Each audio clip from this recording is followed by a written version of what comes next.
Well, good afternoon. We appreciate you folks being here to be able to report on the state of video gaming. I know it's been a hot topic subject over the past couple of years.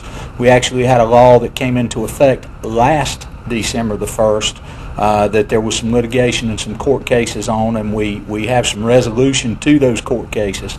And today we are basically doing this press conference to make sure that we let everyone know out in the community that might have the video gaming devices that these machines are now in fact illegal. But the bottom line is this: 2 years ago we were on the verge of enforcing what we thought was the law in this state. Machines were outlawed. There was an injunction originally sought against the law. The legislature modified the law and thought we had taken care of the modifications through these computer-assisted machines and enjoined us from enforcing the law. So all of the laws were being enjoined at that point, and that injunction came out of Greensboro. We've had to wait for these cases to work their way through the system.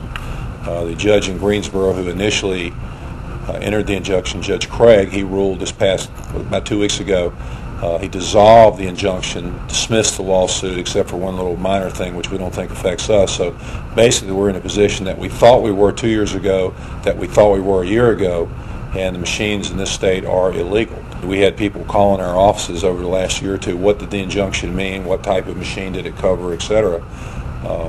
And again, it's not my job to give legal advice to folks who are out in private business, and I don't intend to. It's my position that I will talk to the law enforcement, but we want folks to know that these machines that came into being the last year or so, we believe are now illegal like the legislature meant for them to be, and that effective January the 1st, anybody that has those and are using them in their businesses illegally, that they'll be subject to being arrested and prosecuted and the machines confiscated. Many of them look like a laptop. As the games became more popular, they started encasing them in something that looked more like the old pot of gold machines, that looked like the old original gambling machines.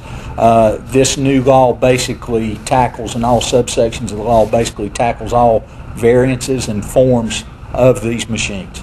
Once the sheriff explains the enforcement strategy, just tell you that the Asheville Police Department will be working hand in glove with the district attorney and the sheriff's office to do the same thing. I've had a few people ask me about the city's attempt to zone these machines. They were looking at charging a fee for them. Well, once the law was declared valid, that's null and void now. So our whole issue is these are illegal, and we will take steps to enforce the law. January the 1st, we will be out enforcing this law in its fullest effect. Possession of those machines are enough for the charge. They can't simply be unplugged and turned around, or unplugged and unfunctioning at the time that we find them. Actually, possessions of the machines violate the law.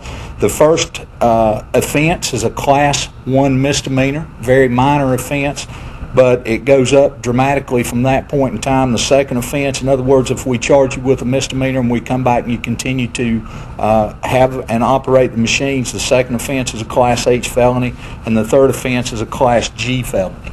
So there is some teeth with this law if you continue to violate because of the profit of these machines. To say that it's only a misdemeanor charge, that may be true for the first offense, but the second and the third offense, the penalty goes up dramatically.